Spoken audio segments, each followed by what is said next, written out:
למה רמת הגולן? מה שהיה חשוב לי אחרי מלחמת ששת הימים זה ללכת להתיישבות, ללכת לספר, לעשות חלוציות. אני עליתי בשנת 51 עם העלייה הגדולה מעיראק למדינת ישראל.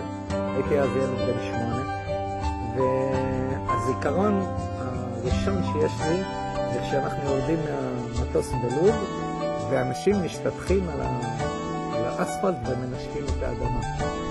הייתה תקופה אחרת ממש. העיר הייתה נטושה בעצם. היה רק חיילים שגרו שם ו10 אזרחים סורים, והיינו האזרחים הראשונים, היחידים בעצם בגונטרה עד 73. ביום כיפור פרצה המלחמה, כבר לא חזרנו הביתה, והתחלנו באמת אחרי כמה חודשים לחשוב על הקמת עיר חדשה ברמת הגולן. הספקנו לחוות חוויות מיוחדות של בלי תקשורת ובלי טלפון, במקום כבישים היה בוץ. לפני קצת יותר מ-30 שנה זה הכל היה שדה של קוצים ואבני בזלת. ככה זה היה באמת. אף אחד לא האמין שנגיע ליישוב של עיר ברמת הגולן, והיום באמת יש לנו עיר שכל שנה מקבלת פרס ממועצה לארץ ישראל יפה.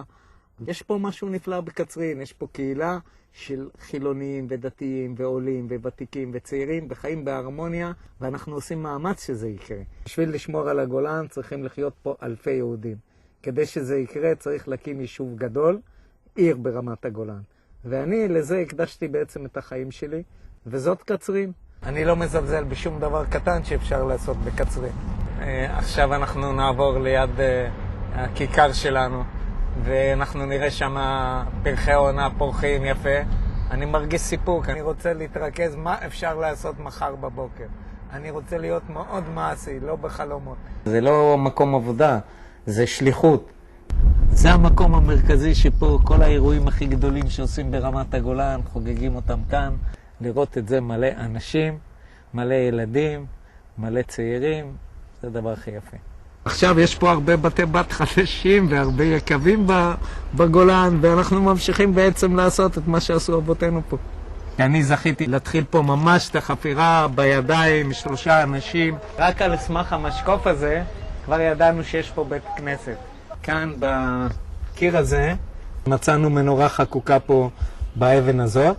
1500-1600 שנים איש לא ראה את האבן הזאת. מישהו מסר לי דרישת שלום מההיסטוריה שלי. אתה לא נמצא סתם במקום מסוים, אלא אתה שייך אליו. אלא שההיסטוריה היהודית, שהעם היהודי, יש לו באמת המשכיות, שזה לא סיפורים, שזה אמיתי ואתה יכול לנגוע בזה. זו תחושה מרטיטה. ידענו שאנחנו נמצאים בבית שלנו.